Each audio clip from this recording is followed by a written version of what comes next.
Buenas tardes, antes que nada. Somos muy pocos a comparación del sábado anterior. Felipe, tus compañeras no tuviste dato de ellas, Felipe. Sí, de hecho ya están agregados algunos y ahorita ya les mandé mensaje a los otros, porque se querían conectar, pero no se podía. Ok, correcto, muchas gracias. Como ya me imagino que ya se habrán enterado, ya les avisó la maestra, la docente anterior. Nada más vamos a tener 40 minutos de sesión. Entonces, la verdad son muy largos, son muy extensos los temas. Vamos a tratar de ir muy rápido, pero no por ende quiere decir que no se vea la mayor parte posible del temario. Aquí lo que quisiera cambiar un poquito es en el aspecto de que cuando yo esté dando la clase, si tienen alguna duda, no les interrúmpanme, por favor. Es mejor que quede un tema, dos temas vistos, pero y bien entendidos de parte de ustedes, a ver, cinco o seis temas, pero de esos que no se haya entendido ninguno. Entonces aquí lo importante es que lo que veamos, lo que alcancemos a ver, les quede perfectamente bien claro.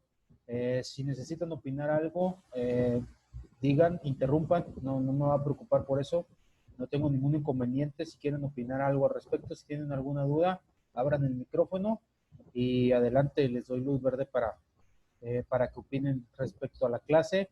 ¿Por qué? Porque les digo, les repito, son 40 minutos y los temas, pues obviamente me interesa más, no sé, que quede más claro lo que estamos viendo y que se vaya con algo definido de cada uno de los temas. Entonces, les voy a compartir pantalla, chicos. No sin antes recordarle, manden su nombre por chat, por favor, nombre completo por chat, para que quede registrada la asistencia. Si son tan amables, yo como quiera tomo captura de pantalla y tomo una fotografía a la lista donde están conectados ustedes también. Y valido las tres para tomar la asistencia.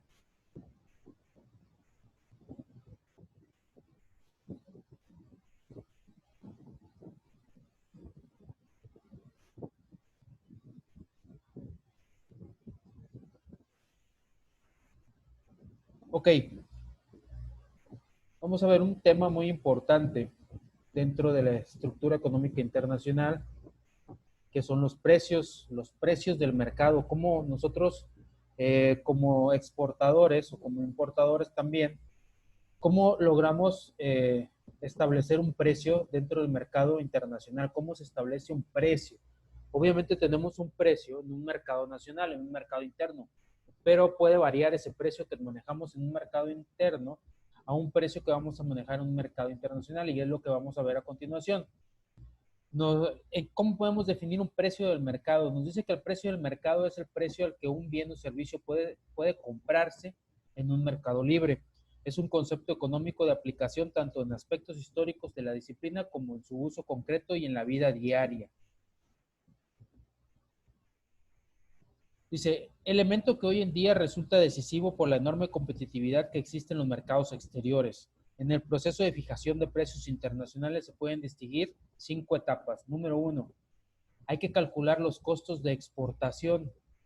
Hay que ver, o sea, les mencionaba, tenemos un precio estipulado, un precio fijado en un mercado nacional, porque obviamente ya calculamos todo lo que nos compete llevar, producir, distribuir, promocionar, etcétera, etcétera, dentro de nuestro mercado. Y ese producto, pues obviamente, el precio que tenemos fijo de un mercado nacional, pues obviamente ya es incluido el que ya esté en un negocio, en un punto de venta donde el consumidor final nada más lo va a adquirir.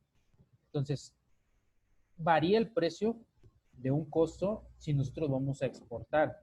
Hay que checar también la información de los precios de los competidores. No podemos llegar a un mercado con un precio establecido y a lo mejor vamos a estar o por debajo o por arriba del precio que se maneja en ese país. Entonces hay que estar muy al pendiente de eso también. Hay que checar los criterios para la determinación de precios. Adoptamos del precio a cada mercado, nos tenemos que adaptar al precio que se esté manejando a cada mercado, pero no por ende vamos a regalar nuestro producto, no por ende vamos a regalar nuestro trabajo tampoco. Entonces, vamos a poner en una balanza si realmente nos es convenible, nos es rentable exportar nuestro producto a un determinado país. Y si no nos es rentable, realmente tenemos que declinar esa opción. No podemos, les decía, no podemos regalar ni productos, ni trabajo, ni servicios. No podemos regalar nada. ¿Por qué? Porque nosotros también tenemos costos directos o indirectos que debemos de cubrir. Hay que establecer márgenes comerciales. Les decía, aunado al precio que se maneja dentro del mercado interno, pues obviamente vamos a tener que pagar en su momento si exportamos un producto. Vamos a tener que pagar aranceles, vamos a tener que pagar eh, impuestos del país y obviamente lo que el país nos requiere, el país a donde vamos a exportar, obviamente cada quien tiene sus leyes y sus normas y nos tenemos que acatar porque somos los que vamos a exportar nuestro producto, los que vamos a llegar nuevos a ese mercado. Entonces hay que checar los competidores, qué precio están manejando, si realmente es un mercado que nos convenga, si es un mercado que nos va a dar seguridad para nosotros poder invertir un capital, porque estamos arriesgando en ese aspecto al momento de exportar. El mercado nacional, el mercado interno ya lo conocemos, ya sabemos cómo movernos, pero un mercado nuevo, un nuevo país, pues obviamente por eso hay que estudiarlo desde antes y ver si realmente nos es congruente que nosotros vayamos a exportar y a vender ese tipo de mercancías. Entre los criterios más relevantes para fijar los precios internacionales se encuentran primero los precios de los competidores, los costes en cuanto a fabricación, adaptación, logística, promoción, publicidad, etcétera, etcétera, etcétera, etcétera. Y también los criterios de la demanda. Hay que ver en el mercado el poder adquisitivo de esa comunidad, los tipos de cambios que se van a manejar y el posicionamiento que pueda llegar a lograr nuestro producto en ese mercado nuevo que vamos a exportar. Dentro para fijar precios existen varias teorías, obviamente que están relacionadas con teorías económicas de los diferentes pensadores. Y la primera de ellas es la escuela clásica que está defendida por Adam Smith, que es el padre de la economía, que consideraba que existen dos precios de mercado. Primero se debe a la competencia, o sea, es un precio natural, y el otro el que se genera sin competencia, o sea, un precio monopólico, o sea, el precio que nosotros vamos a estipular. Yo lo voy a dar a este precio y punto, y el otro no. En este caso, el precio natural es el que realmente vamos a checar el mercado, vamos a ver a cómo está dando la competencia y nos vamos a tratar de equilibrar en ese mismo precio. Eso es lo que decía Adam Smith. Dice, el precio de un monopolio es en cada ocasión el más alto que puede conseguir. El precio natural o el precio de la libre competencia, por el contrario, es el más bajo que se puede tomar, no de hecho en cada ocasión, pero sobre un tiempo considerable. El número uno, el monopolio, es en cada cuestión el más alto que se puede exprimir de los compradores o el que se supone van a consentir dar. El segundo, el de libre competencia, es el más bajo que los vendedores generalmente pueden permitirse aceptar y al mismo tiempo continuar sus negocios. Entonces vamos a vender al precio más alto que realmente nos pueda comparar el mercado y vamos a vender en su determinado momento de acuerdo a la demanda. Podemos tomar la decisión de vender a un precio más bajo, pero obviamente consintiendo y tomando en cuenta que todavía pueda subsistir nuestro negocio. Por eso les digo, no se regala absolutamente nada y ninguna empresa, créanme que ninguna empresa pierde. Por más que digan son ofertas y que son promociones, obviamente todo está calculado en ese aspecto. Dice, el precio natural depende directamente en esta visión del valor de un bien y ese valor equivale a la cantidad de trabajo necesario para producir el bien en cuestión. Esto es conocido como la teoría del valor. ¿Ok? Entonces, Adam Smith nos decía que había una teoría del valor y que obviamente había dos formas de fijación de precio. Obviamente vamos a estar manejando varias teorías, varios puntos de vista, porque hay otros como David Ricardo y otros más que obviamente no estaban de acuerdo con Adam Smith. La economía y la fijación de precios no se ponen de acuerdo ni ellos mismos y obviamente no se ponen de acuerdo porque el mercado es muy cambiante. Actualmente lo estamos viendo. A lo mejor lo estamos viendo con esta situación del COVID-19, ¿Qué pasaba anteriormente con los cubrebocas o el gel antibacterial? Obviamente pues estaban en precios pues demasiado muy accesibles porque era un producto a lo mejor de no uso común a diario. ¿Qué pasó ahorita? Obviamente por la situación aumentó el precio de dicho producto, pero más que nada de la situación también, obviamente por la necesidad que tiene la persona de pagar y comprar ese producto al precio que le pongan en este momento. Entonces, ahí le damos un valor, y es otra teoría, es el valor de uso, aparte del valor de trabajo que nos cuesta producir. El valor de trabajo, obviamente, tanto en cubrebocas como en el gel, sigue siendo el mismo, no ha aumentado los costos, siguen siendo automáticamente los mismos. ¿Qué aumentó aquí?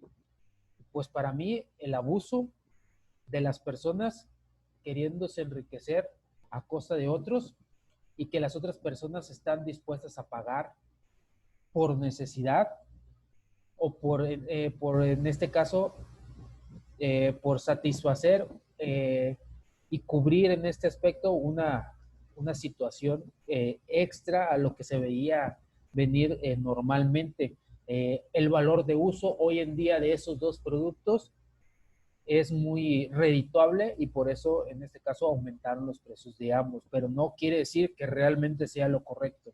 Entonces, no es equitativo el precio y no existe ahí, en este caso, la competitividad en los precios.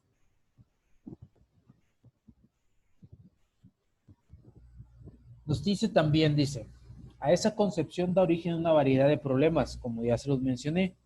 Se encuentra el llamado problema de transformación y básicamente cuál sería el cálculo necesario para transformar esa cantidad de trabajo en un precio de mercado. Obviamente tenemos costos de producción, a eso se le llama cantidad de trabajo, todo lo que tiene que ver con todos los costos directos e indirectos, la mano de obra de las personas que intervienen dentro de la fabricación de un producto o de un servicio, los insumos, agua, luz, maquinaria, materia prima, etcétera, etcétera, etcétera. Todo eso se debe obviamente, de contemplar al momento de establecer un precio del mercado. Dice, ese problema permaneció y ha permanecido hasta la fecha, créanme. Dice, en la actualidad, a pesar que es el asunto, permanece la transformación, tal transformación el cual, en el cálculo de los términos de valor, no es traducible a cálculos en dinero. Es el productor, llámese capitalista, empresario, el que tiene obviamente el dinero, etcétera, no se interesa en producir valor extra ni sabe cómo efectuar el cálculo de esos términos. Entonces, dice, aún con anterioridad, el análisis de Srafa, ese es otro economista, dice, él opina que en la escuela marginalista había propuesto que los precios de mercado dependen principalmente de la demanda. Cualquiera que sea el costo o esfuerzo de producir un bien, este solo podrá ser vendido al precio que el consumidor esté dispuesto a pagar. Y ese deseo a pagar depende de la percepción por los consumidores de la utilidad del producto. Es lo que hablábamos, utilidad del producto. Hoy en día aumentó la demanda de los productos que les mencioné, pero también, ojo, aumentó la utilidad de ese producto, por eso los precios se dispararon.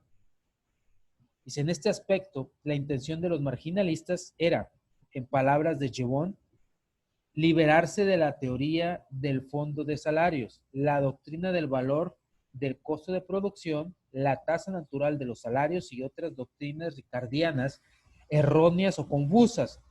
Dice Jevons, en total acuerdo con Menger y otros, agrega, la repetida reflexión y la investigación me ha llevado a la opinión más bien novedosa de que el valor depende por completo de la utilidad. Es a donde vamos. La utilidad de un producto.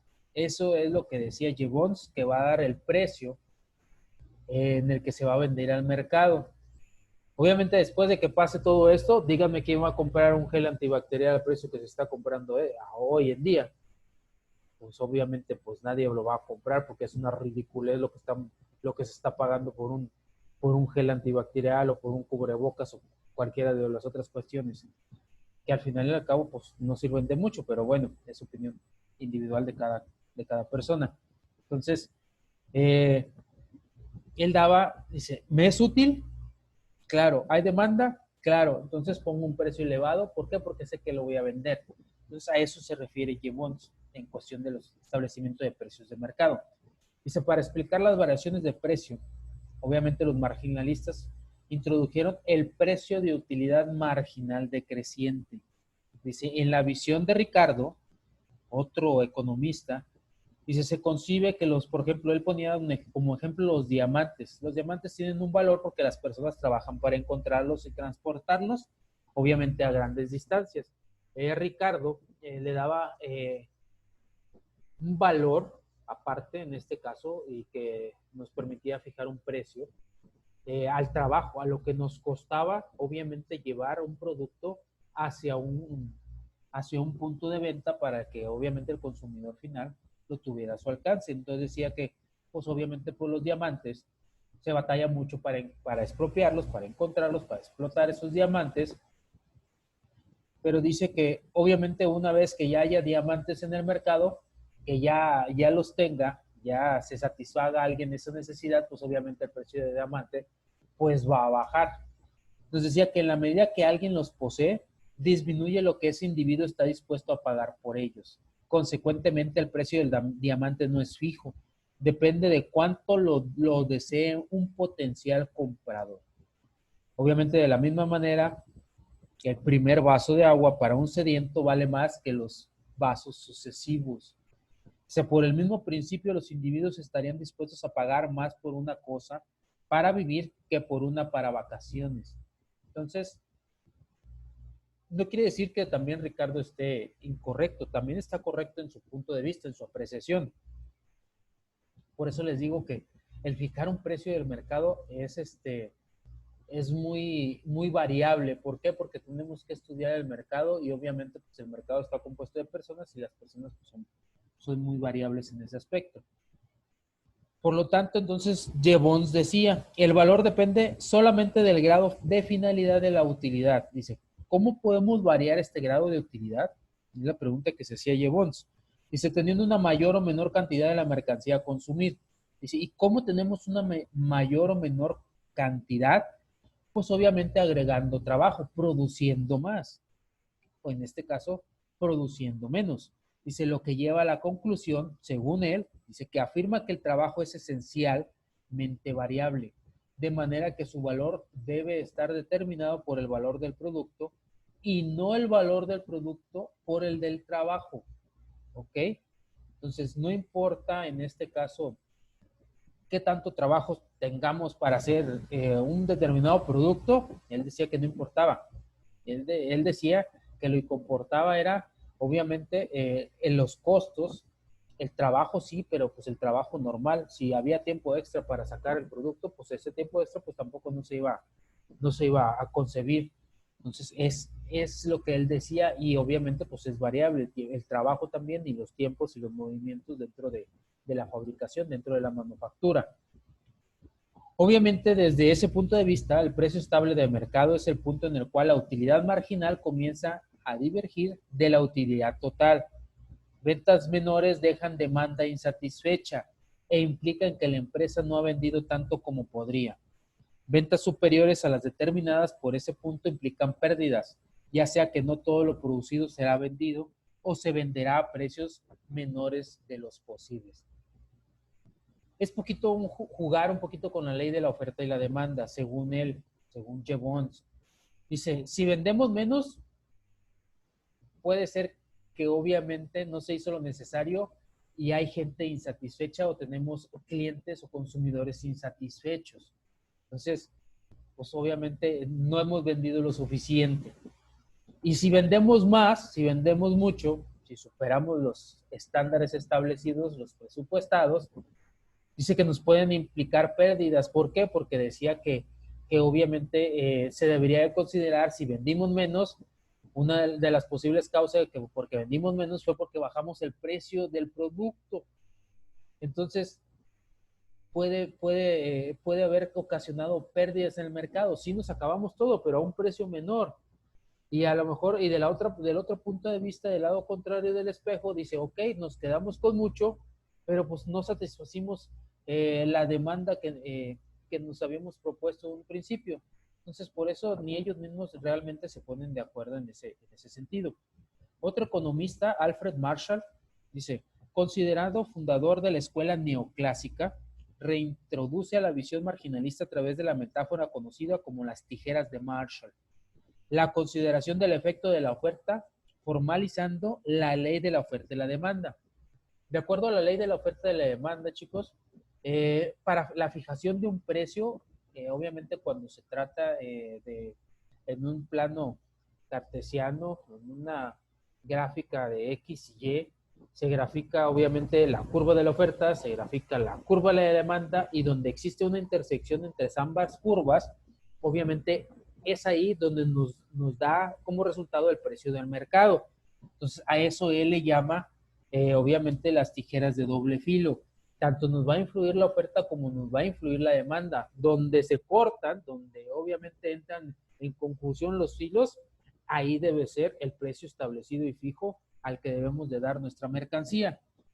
Nos dice Marshall, dice, podríamos con la misma sensatez discutir acerca de si es la hoja superior o la inferior de una tijera la que corta el pedazo de papel, que si el valor está controlado por la utilidad o por el costo de producción. Obviamente él habla metafóricamente y la hoja superior o la hoja inferior quiere decir si domina la oferta o realmente va a dominar la demanda a la hora de fijar el precio. A eso se refieren las hojas. Ahí es la hoja de la oferta y la hoja de la demanda. Entonces, ¿cuál de las dos tendrá más poder económico a la hora de fijar un precio?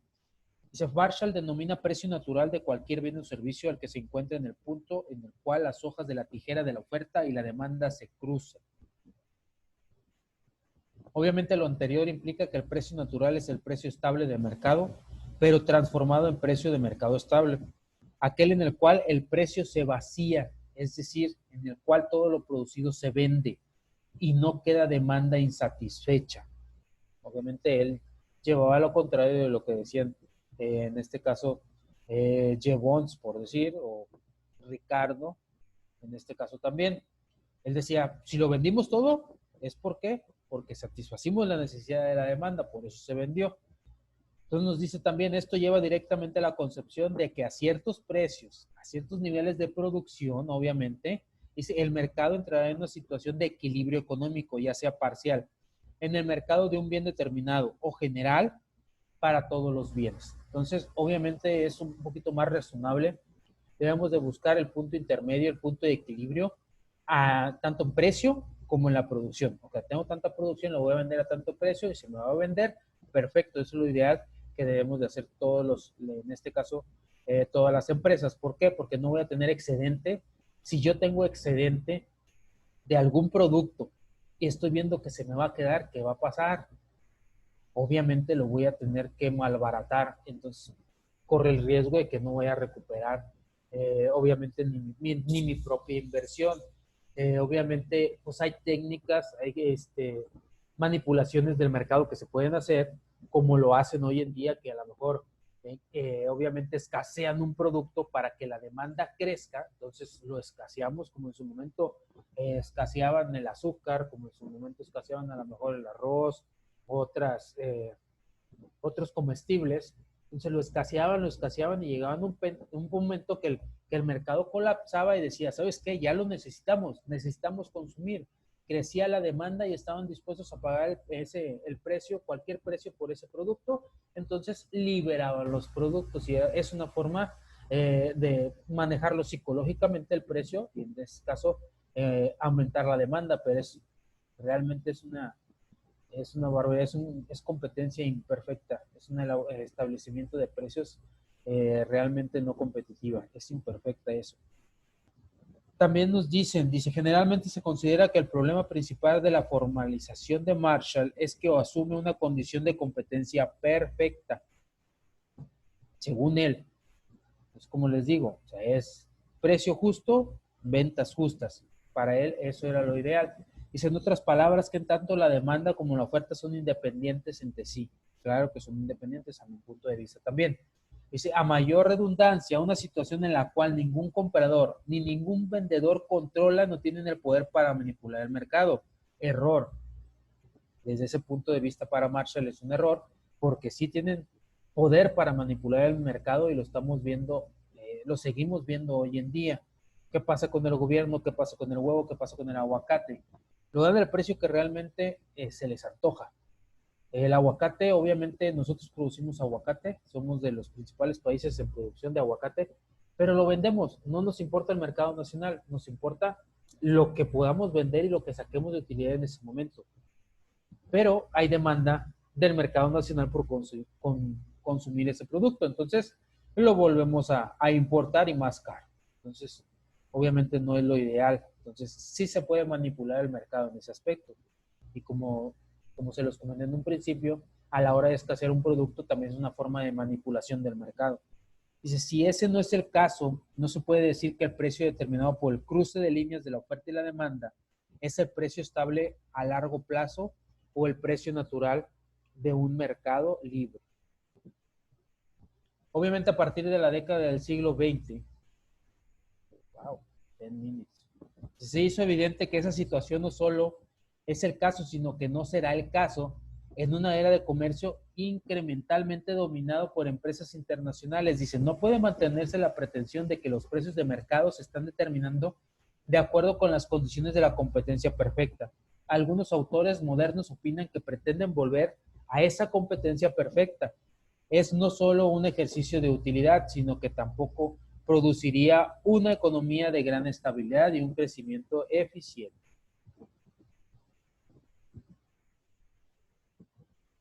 Ok, entonces es algo muy importante la cuestión de los precios del mercado. No sé si tengan alguna duda en ese aspecto, chicos, o algún comentario que quieran realizar. No, ninguna duda. ¿No tienen ninguna duda, Lupita? No, profe. Ok, entonces quedó muy claro, yo creo.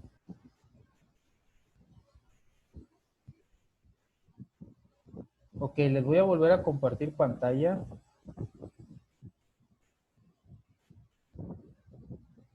A ver cuánto tiempo nos logramos aprovechar. Vamos a ir muy rápido.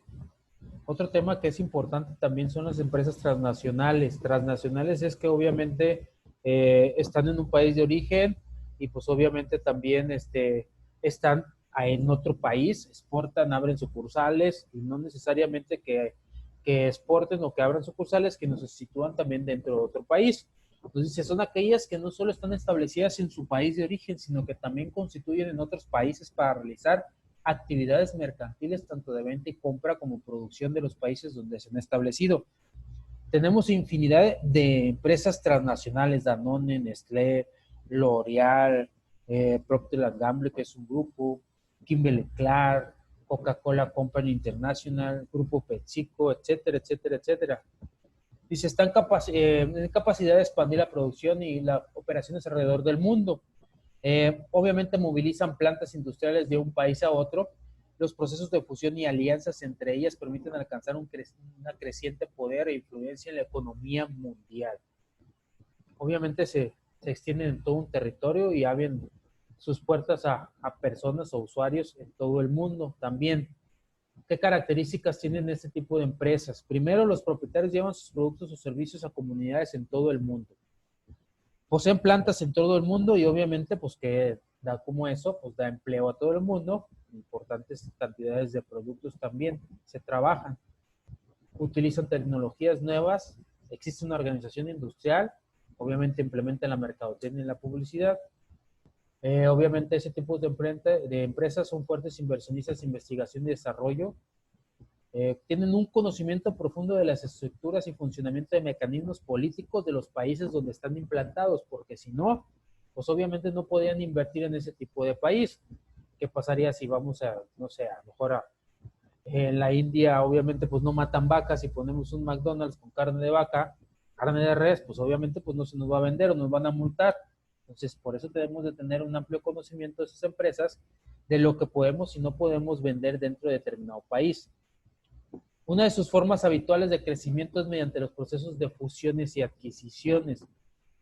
Obviamente el pez más grande se come al mediano y el mediano se come al chico y el grande absorbe a los dos. Y lo hemos visto como por ejemplo en empresas de las más renombradas aquí en México, por decir, es Bimbo.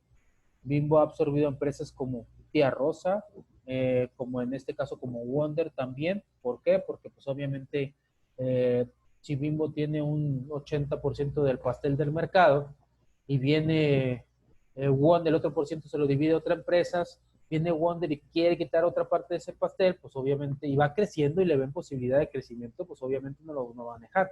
Entonces es lo que ha hecho Bimbo. Compro, me fusiono con esas empresas, compro sus acciones, sigo produciendo la marca, pero la limito para que mi marca siga siendo la marca líder en el mercado. Obviamente los productos de esas empresas no son terminados en una misma planta. Obviamente utilizan varias plantas y después en otra planta terminan y de ahí exportan también. Obviamente lo transportan a otra planta en otro continente para ser finalizadas y comercializadas también. Ejemplos de empresas en México que tenemos transnacionales, la primera de ellas, una es Nestlé. Nestlé es de las empresas que abarca más, obviamente más artículos de alimento, cereales, leche, productos de bebé, etcétera, etcétera. IBM es en cuestiones de computación, no tanto computadoras, porque pues ya no fabrica computadoras en sí, pero sí partes para computadora. Coca-Cola Company Internacional y Kellogg's, que son los cereales y hay barritas energéticas y esas cuestiones. Y las únicas dos empresas que son transnacionales en México, pues es cervecería Modelo, la cerveza Modelo, y lo que es Cemex, que es de cementos. Ok, ¿alguna duda, chicos? ¿Algún comentario? ¿Alguna otra empresa que por ahí les haga mella en su cerebro que diga, no, esta empresa también es transnacional? ¿Alguien que quiera opinar al respecto?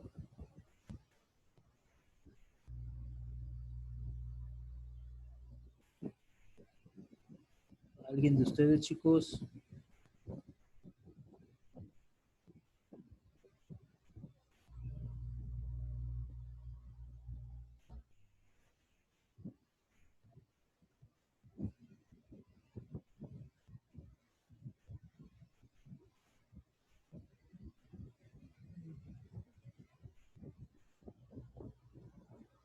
¿Ninguno?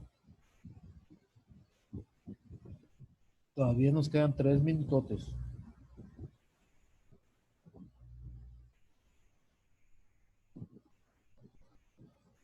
Escucho sus puntos de vista.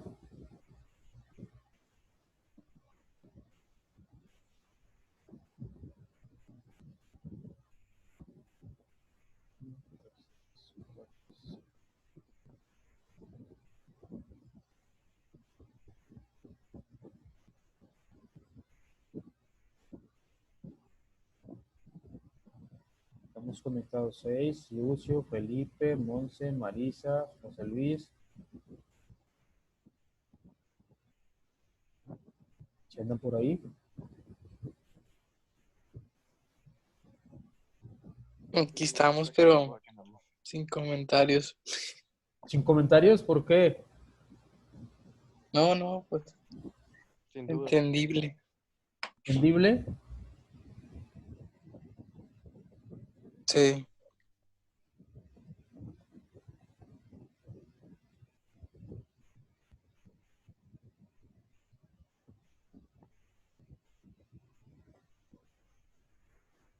Mi pregunta era, Monse, que, o sea, si tenías algún comentario o alguna empresa que recuerden ustedes que sea transnacional, empresas, pues obviamente, internacionales, transnacionales, extranjeras, hay muchas, y en México también, pero en México tenemos, o sea, tenemos pocas realmente que son transnacionales, y nada más les mencionábamos dos, Cervecería Modelo y lo que es Cemex. Entonces, y de hecho esas cotizan en bolsa internacional, en bolsa de mercado internacional, esas dos empresas.